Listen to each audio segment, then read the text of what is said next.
Hi, how's it? And welcome to our podcast about bridging global cultures, celebrating the good, the bad, milestones, and growing together. You're much better at doing that than me, I'll be honest with you. I think I can do it in my sleep at this point. Can. It's ingrained in my head. If I was doing it, I'd literally still be reading, welcome to Higher Houses. We'll just leave that with you, okay? That can be your job. How was your week? My week has been good. Well, has it been that good? Because I've been sick. And those that know me, I don't get sick at all.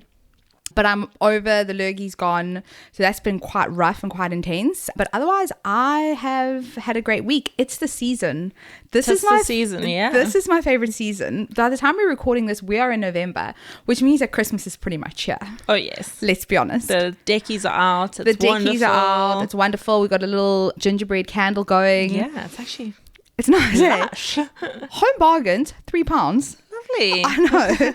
So yeah, otherwise I'm good. How are you? Nice, good, thanks. Had a good week and yeah, feeling Nice. good. I'm also over all my lurgies. Yes. So would you say your lurgy was your low? My lurgy was my low because honestly I've not been that sick in a very long time. Yeah. It's still kind of here. Like I've been still taking nose spray and stuff, but geez, the coughing. Okay, and I mean, I know I'm like a vapor smoker.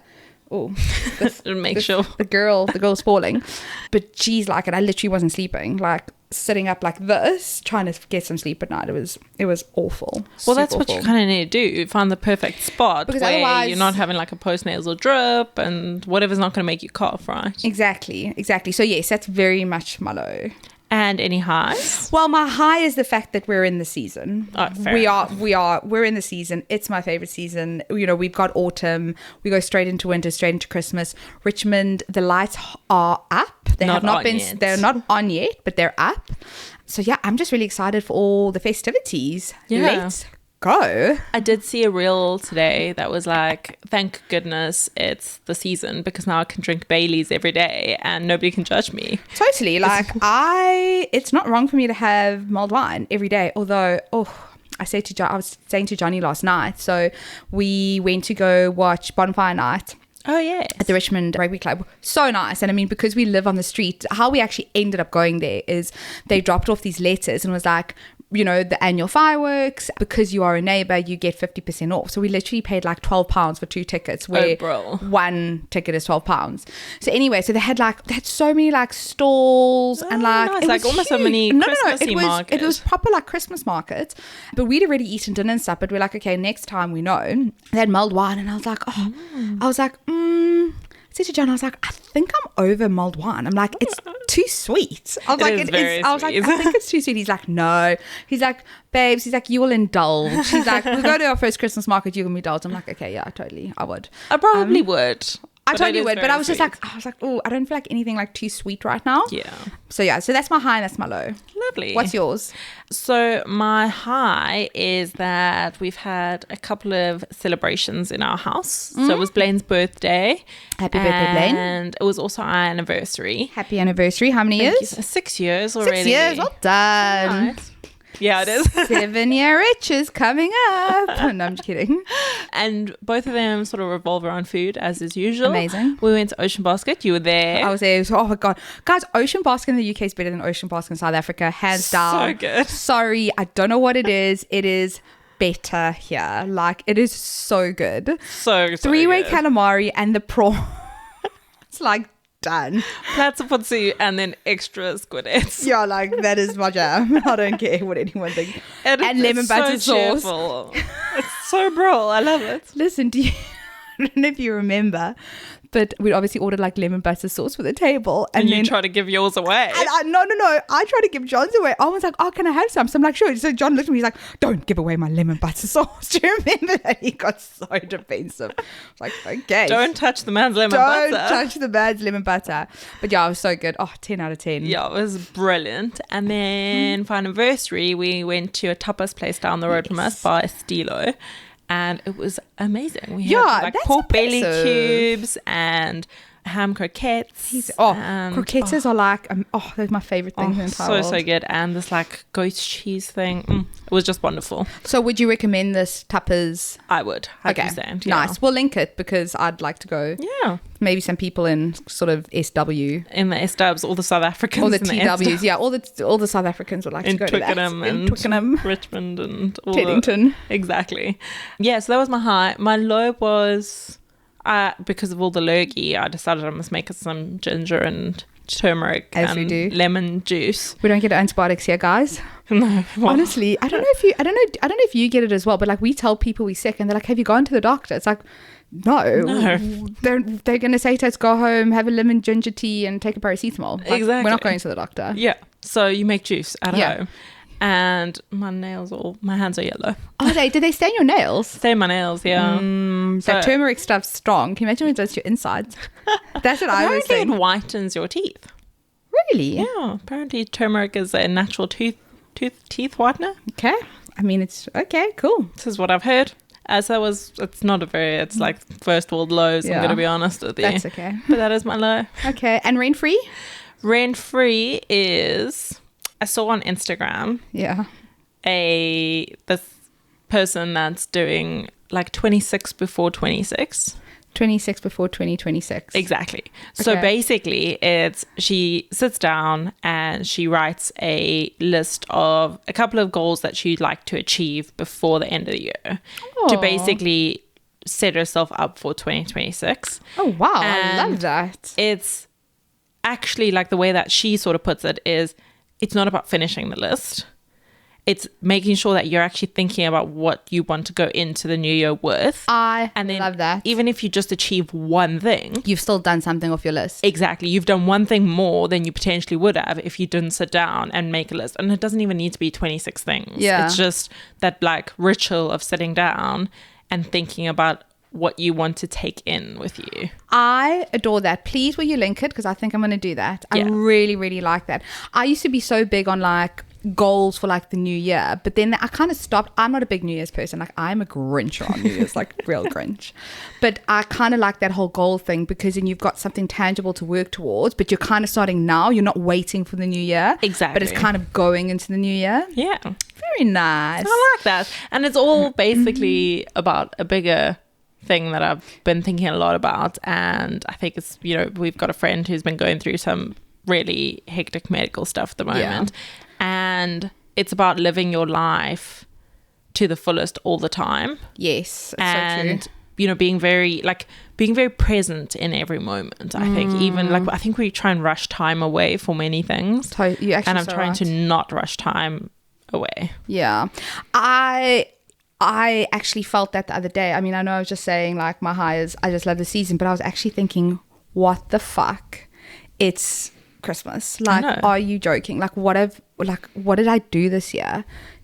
So I really, really like that, being a bit more purposeful. Yeah. Nice. It's your rent-free. So my rent-free, I've mentioned it to you. So Lily Allen has obviously got this new album out, West End Girl. Obsessed.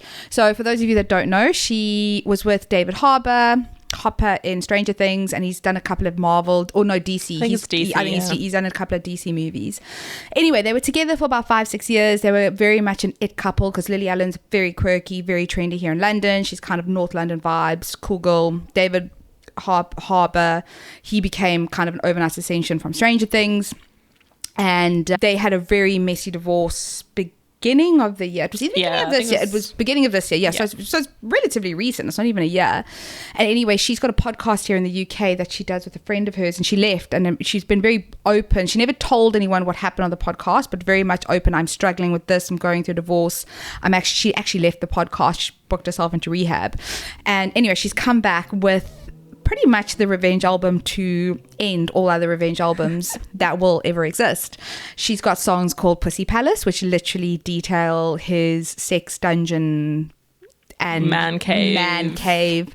She's got voice notes from the women that he was having an affair with. She's got receipts. She's got so many receipts. How he asked to be in an open marriage, how she went on Raya, how she nearly relapsed. And it's probably one of the best written things I've ever. I feel like I'm literally peering into somebody's diary. That's how intimate she's kind of gotten.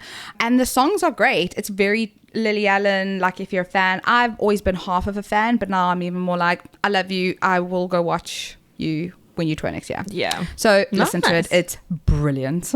I'll take that recommendation. Yes. So shall we get into the episode, because we've natted for 15 minutes about as we do. So I think following on from last week, we obviously discussed women and their roles, and I think to carry on the conversation, it's a big conversation, it's quite an important conversation. We want to kind of dive into a bit of our roles and how we view our roles and what sort of roles we hold. And I think it only is right if we sort of start off the conversation by, if you have to think of the roles that you play, right? So a wife, a friend, a daughter, a sister, whatever roles you view, how do you kind of break down your roles, and what do you view them as? That's a really good question. It's a big question. It's a big question, and I'm probably going to like break it into actual chunks, because they're all such different roles as well. And I think like if you think of my role as a wife, it's very much as that like companion and that partner in life. Yeah. And the supporter, as like we support each other and cheerlead each other on. Very 50-50. Do you find it very 50-50, or do you see yourself, because you're the woman, do you see yourself like a bit less than? No, I think we're very 50-50. And I think I'm also just so like purposeful about making it 50-50 as well. Yeah. So it's like I'm very, very clear on what I think are like each of our responsibilities, and those bridge all sorts of gaps and all sorts of like gender roles, I suppose. But also I think there's something to be said about being in a relationship and you have to consider the other person. 100%. If you're consideration married, is actually the biggest thing in any marriage. Exactly. Yeah. And so you have to consider the other person always. Totally. In your decisions, in the way that you think. It's you have no... Well, you're not just thinking for yourself anymore, no, right? Exactly. So when you're waking up in the morning as somebody that's single, or maybe even if you're in a relationship, and it's totally valid if you are in just like a girlfriend-boyfriend relationship. Yeah, like a casual relationship. Like a casual relationship. You can wake up in the morning and the only thing you need to think about is yourself. So any decisions you're making throughout the day, just based on your needs. Yeah. When you're married, there's two of you. So when you're waking up, you're thinking of yourself, but you're also thinking of that other person. Yeah, exactly. Yeah. And I think that also bridges like what makes me a woman and what makes my husband a man or whatever. Like it's irrespective of that. My role as a wife is to have that consideration for my partner. Yeah, and that support, like you're kind of like, you're the teammate, right? Exactly. And it is very much like we're each other's teammates and we're each other's support structure and we're each other's cheerleader and all of that sort of thing. Yeah. I think mine very similar. I was trying to have a bit of a think of it. I think very much, funny enough for me, kind of my overarching, if I was looking at all of my roles, I am the solution provider. Yeah, definitely. Like, okay, you have a problem, we're going to fix it. I am going to fucking fix it for you, right? I do think sometimes as a wife, and this is maybe not a good thing, is I sometimes take that carer position a bit too literal. Yeah. You know, completely like you're saying, very much, you know, it's a partnership, we're teammates. The consideration thing for me is pretty much everything. I think which opens up the door to another conversation, but my two biggest things that I value in any relationship is loyalty and consideration. Like those are my two big things, right? Because that's kind of what I feel I'm bringing. Yes, so you expect that. That's what I expect in return. But I think there is definitely times, and John will probably agree or maybe disagree, where I'm a bit too much of a carer, almost to the sense of like, well, it can be quite controlling because I just do things. Yeah. And it's like I do it to my detriment because I'm seeing it as caring. I'm like, oh, I'm just doing this for you because I'm caring for you. But other people say, oh, well, she's just taking over. Yeah. Do you know what I mean? Yeah. Yeah. I never think you take over. Well, you would be one of the few, Taryn. You'd be one of the few. But that's mostly because I'm there long taking over with you. Yeah, exactly. I'm like, I normally bring you in to take over with me because I'm like, if I do myself, everyone's going to think this is typical Cara. But if I tell Taryn to take over with me, then it's just a tour. Then it's a tour of us, and two heads are better than one. You need to understand something about Cara is What?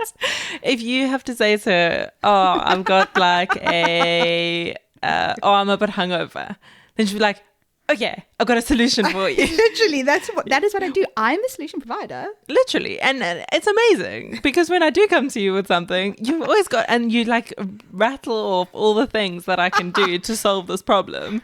And you're definitely the solution provider. But that links into the carer, right? Yes, of because I'm course. taking care. Yeah. But sometimes you don't want that. Sometimes you just want Just an ear. just an ear. And that's fine. No, Not but at I all. get it. But But you I think are maybe, an ear as well. But I think maybe in, being a wife, I think maybe John just sometimes wants an ear. He Yeah, doesn't exactly. he doesn't want solutions. He just wants me to listen. Yeah.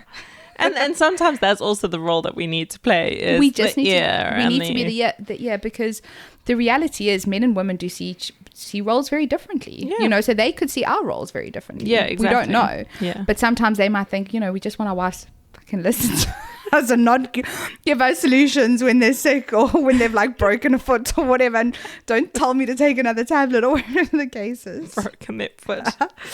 And Funny. What other roles do you think you fulfill? Like I said, I think that consideration, loyalty, and that caring piece is very much, through I'd like to think all my roles. I want to solve problems. I'm a resolver. I think something with my friendships is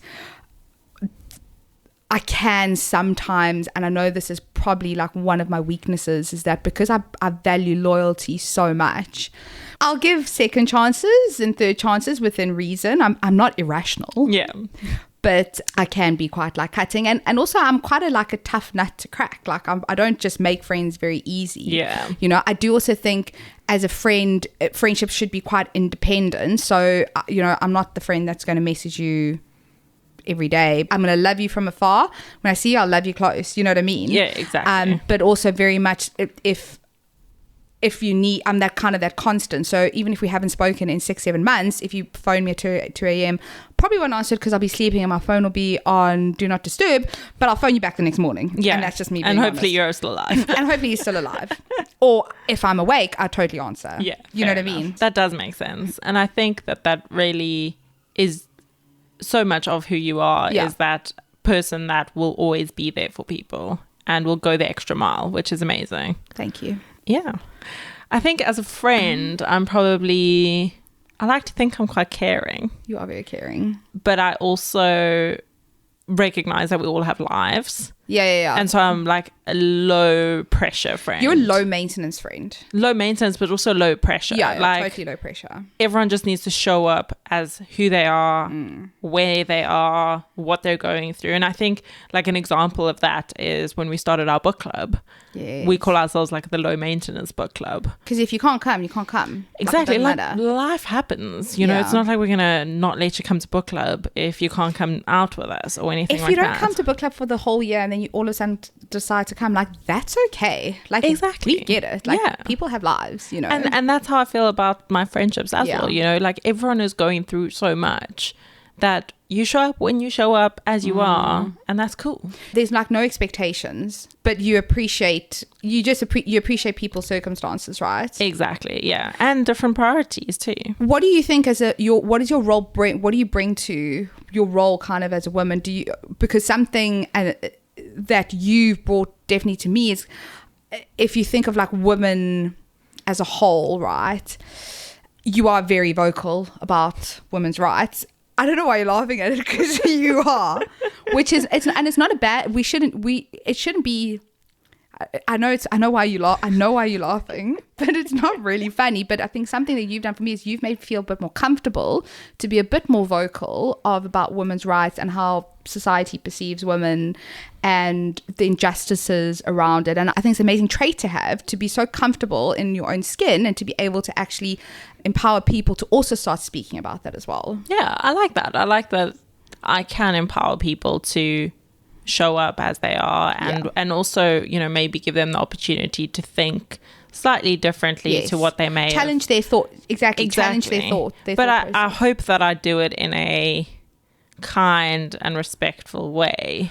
Look, I think Maybe not always. and listen, and it's completely fair, because when you're so passionate about something, if you're so passionate about something, it's never going to be communicated in a disrespectful way, right? Other people that don't understand it might see it differently, but then that's a them thing. It's not a you thing. Yeah, exactly. Do you know what I mean? So, and I think it's also about the people that we surround ourselves with. And Exactly. at the end of the day, like, you can be whoever you want to be. yes. And that's cool. But I can also be whoever I want to be. Absolutely. And yeah, I'm going to allow that, just like you should allow that of me. Exactly. Yeah. And do you think, I mean, I think it's a different dynamic for both of us, because I've got a brother and you've got a sister. Yes. How do you think that might differ in like what we could potentially bring as sisters? As sisters, once again, my overarching thing is very much the protector. I am the same. I would honestly protect her from absolutely anything and everything. If there's an issue, I'm like, cool, how can I resolve it? What can I do? Like, give me what sort of solution? Very much, if you need me, I'll drop everything and I'll do sort of what I can. Obviously, it's it's not different, but it's when we're talking about like that physical person being there because she lives in South Africa, but still very much the protector, the resolutor. I want resolution. I drive resolution, At the same time, mine and my sister's relation, it's quite funny because growing up, she was always the older sister. The older sister, because she had her head screwed on her shoulders at a younger age, where I didn't. I was a hot mess. Happy to admit it. So she also taught me a lot, and she kind of helped with way of thinking, and she'd call me out to be like, that's probably not right, and I'd be like, actually you're right. So the roles were somewhat reversed. Yeah. Do you think they're still reversed? No, I think no. She's got 2 kids. I don't have kids, so I still think there'll still always be a part of me that's a hot mess. Let's be honest. You're definitely not a hot mess. Slight part. There's like in a good way. In a good way, not a bad way, but don't get me wrong. She can get a bit crazy, but she has always had her head screwed on. Some would say while I've always tried to be the protector, she's actually been more the protector to me. She's the real protector over here. So funny.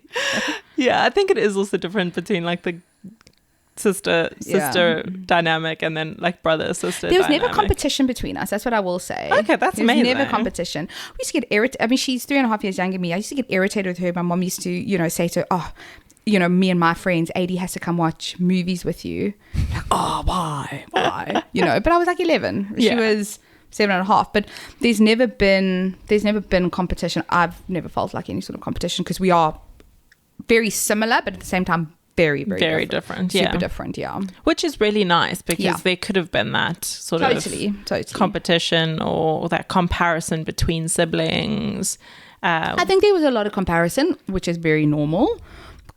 But internally, I've never felt any sort of competition. Well, that's good. That's really good.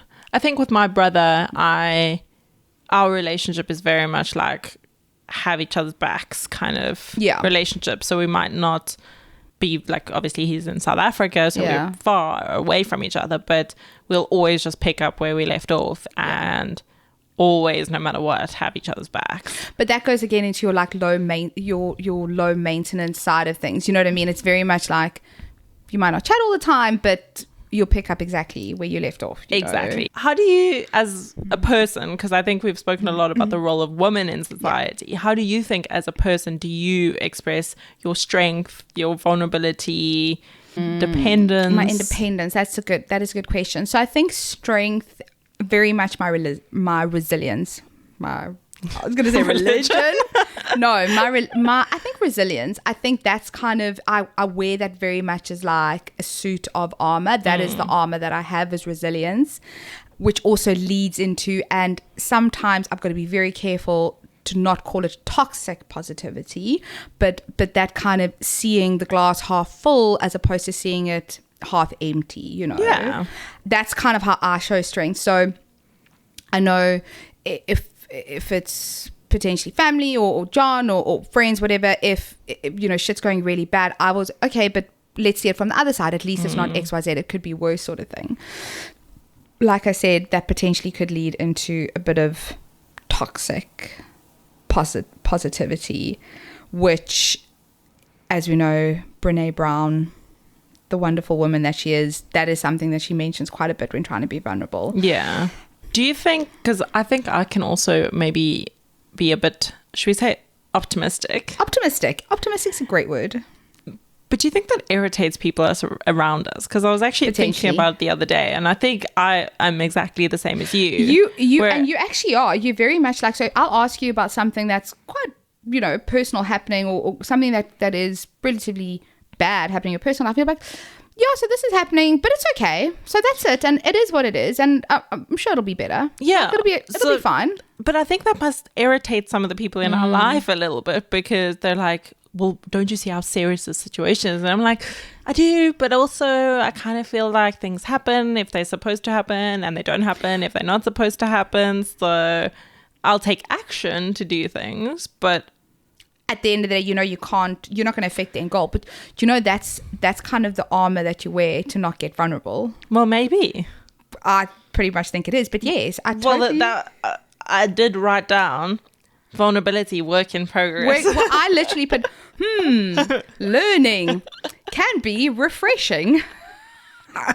Don't know what's refreshing about being vulnerable. No, I think we're learning. I think we are learning. But yes, I think me and you, that our strength is generally being pretty resilient and pretty positive and like optimistic and seeing things from, a glass half full as opposed to glass half empty. Brene Brown, I actually saw something popped up on my Instagram. So she's speaking to my best friend, Stephen Bartlett. I'm just going to have to listen to it because... You're going to have to. It's I'm going to have to. Anyway. And she said what happens is the biggest reason why people aren't vulnerable is when they are in situations where they need to be vulnerable, they pick up their armor. And in our case, our armor is our positivity. And it's actually a physical block that you have to start doing in your head. Stop picking up that armor and let it down and let the walls come down. That sounds horrific. No, we can't do it. But at least we've identified. We know, but that's the thing, we know, but it's so uncomfortable. We know how how many episodes ago we were talking about like being vulnerable physically, like you want to, like your chest, you're like, you want to just like crawl out of your skin. Like crawl out of your skin, like it's a visceral reaction. Yeah, it is. Okay, what about independence? I am pretty independent. You're like the queen of independence. You go to concerts on your own. Yeah. Like I'm super independent. I do feel since we've moved to here, I've become a lot more independent. I think maybe I can be a bit too independent sometimes, much to potentially maybe John's. Maybe John doesn't want me to be that independent because we are a partnership. Yeah, so and the consideration and the consideration piece and all of that. So sometimes I think I maybe can tone down the independence. But that is still very much one of my core values. It wavers a bit when I think of like women in the wild. Do you know what I mean? Like I can be very independent, but then also when I'm like out in the wild, like how independent am I? If that makes sense. You know what I mean? I think you are. Yeah. I get that. You're pretty independent, I'd say. I'm pretty independent, and I also think I agree with you. Moving here, you have to become more independent. So, I mean, I did something very independent. Oh, give her a round of applause. What did Taryn do? She was a grown girl. I was a strong, independent woman. And I put petrol in the car. Oh, well done. Which is not the first time I've done this, but I just hate it so much. It's so horrific. Terrifying. It is terrifying to put petrol in the car. Absolutely terrifying. So it's little things like that. I think you did an exceptional job. Well done. Thank you. Well Thank done. You so you much. Are an independent woman. I am an independent. So that is the official. I'm independent now. Beyonce wrote a song about you. It's called Independent Woman.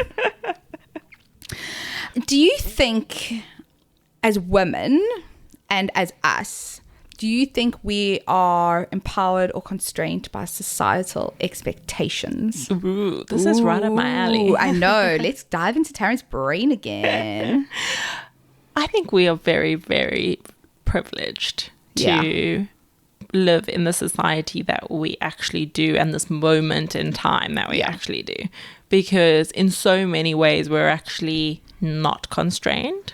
100%. And it's a little bit refreshing, and I think we're in a weird space because I think that might start changing soon. But Well, I mean, we did say in last episode that trad wives are coming back. exactly. So there's However, things. we have the wonderful Gen Zs that are and I love them for it. What did we have? I think is it uncool to have a boyfriend? It's literally uncool to have a boyfriend. Vogue is saying it's uncool. And let's go, girls. Yeah. Like, Gen Z, that's why there are perks of being Gen Z. There are perks of not being Gen Z as well. Yeah, I mean, we're dinosaurs. We're for them. dinosaurs for them. But I think who they are, they're literally looking at society and going, fuck you. 100%. Like, And that's like everything. I love it. Yeah. Yeah, I do like that. So, and I also love that they're girls. Yes, and they massive girls. always have each other's back and they will always choose each other and stuff. So I think we're in a good space from that perspective. And I Totally. actually saw, I'm sure it's been on your Instagram recently as well. What? There's that woman that is asked, is it the Stomp podcast or the Walking podcast? What? I don't know what's The going on. podcast where the guy walks around. Oh, you're talking about Alex, Dr. Alex? Yes, it's a I just saw the picture or the video Yeah, or whatever okay. because I didn't even know what it was called. I'm gonna I just know cut it's that the out. man that Yeah. walks. That guy. So Dr. Alex, and he asked somebody, which I probably should know who she is. Anyway, this is a long walk for a ham sandwich. Go She for it. said that women are better off than men. Yeah. Which she says she's like sort of being purposely controversial, but basically she was saying that we have so much that like we're vulnerable, more vulnerable. We are softer, we're more caring, we have lower suicide rates. Can regulate our emotions. Better at regulating our emotions, all of that sort of thing. And unfortunately, so many men, because of the patriarchy, have not been allowed any of those things. 100%. And so in some ways we are totally empowered. I would have conversations, and it was kind of during the time when me and John we were trying to really make up our mind where we're going to have kids or not. We've always been aligned on that. Yes, things have changed and our opinions have changed, but we've always been very open about if opinions have changed, right? Because it's important to continue having those conversations as you grow as a couple. And I used to have loads of conversations with people at the time, and it was almost like, how can you guys not have children? Yeah, that default, right? What do you mean? You're going to get married, you're going to buy a house, you're going to have 2.5 kids, you're going to have a dog, you're going to have a white picket fence. Who's going to look after you when you're older? Do you know what I mean? Yeah. So from a societal pressure perspective, I think more so my age group, we've probably had a lot of society pressures. It's always been the question of, okay, you've been dating for X amount of years, getting engaged. When you're engaged, where's the wedding? Yeah. You've had the wedding, where's the child? Child's come, where's the second child? Do you know what I mean? Where's the house? So I've always felt very much like that. But like you said, I think being a woman, it's quite exciting now because those gender expectations and society expectations are kind of being broken, and this has been done by your 19, 20, 21 year olds, and you're like, yes, eventually you've got a whole group that's on the same page, whereas maybe millennials, you've got 70% on the same page and you've got 30, and it's just not going to work. Exactly. So no, I used to, yes, very much be pressured by society, but now I don't care. Yeah, and I think that's also the other part, is not really caring. I think on a very practical level, we still do see that there's a lot of constraints on women, and we can sometimes feel those. Totally. The odd Do you dig. feel, do you feel like pressured by society where you sit now as a woman, as Taryn, 30 years old? Yeah, definitely. I definitely feel pressures of society, but I also feel the snide comment here and there, or it's not even necessarily a snide comment, it's just a passing comment. Yeah. And it's just that, like, backhanded. Exactly. Yeah, it's just slightly backhanded. We've spoken about the gender pay gap. Yeah. I go on and on and on about the pension pay gap. Don't get me started. Tell us about that. Yeah, for the next episode, guys. Yeah. I will restrain myself. But I mean, look it up. Just Google it. Just Google it. Just be horrified. And so we are, like, I think, like, in some ways constrained, but then also in like a more like emotional, more presency kind of thing. We're so empowered. We're in a good place. We are in a good place. And that's really amazing. Well done, society. It's amazing. We need to do more for men. Yes, up the men. How do you personally view your role as a person? I think I want to rephrase that a little bit. Like, how do you view your role as a person? Do you think that you're relatable? Do you think you're a stereotypical woman? Ooh. Or are you maybe like a subversive woman? Oh, no. I don't think I'm subversive. I'm probably the opposite of that. Like, I am not subversive at all. I don't think I'm stereotypical either, though. No, I don't. I think listen, to be honest, if you think subversive, you can kick out. Like, neither of us are subversive. So if you were going to I think I'm pretty subversive. Really? Yeah. Well, maybe... No, you're not. Because subversive would be that I'm doing it like on the sly. Exactly. There's nothing sly about my feminism. At all. I think I'd like to think I'm relatable. I think you're relatable. Because I don't have all my shit together. Just a normal person. I'm just a girl. But I do think from a stereotypical perspective, there are definitely elements of my life that are very stereotypical, or there's very elements of my role. Should I say very typical? You know, I look after John. I'm the carer. I cook the dinners. But I love doing this. I'm not. This is. I love doing this. It's very much part of my personality. I'm sorry. I like baking. I like being a homemaker. Yeah. I love being a homemaker. I fucking dig that shit, yo, you know? So yes, I think definitely part of it is stereotypical, but I would never say I'm subversive. But I think it's sort of like a horoscope, right? Yeah, exactly. If you read it, you're always going to be able to find things that relate and things that don't, and then you're like, oh, this was written for me. So if you look at the guidebook of being a woman, you could easily look at that and be like, oh my gosh, I was born to be this is exactly what I am. But not every single trait and not every action and not every part of your life needs to be the horoscope of being a woman, you know? No, of course.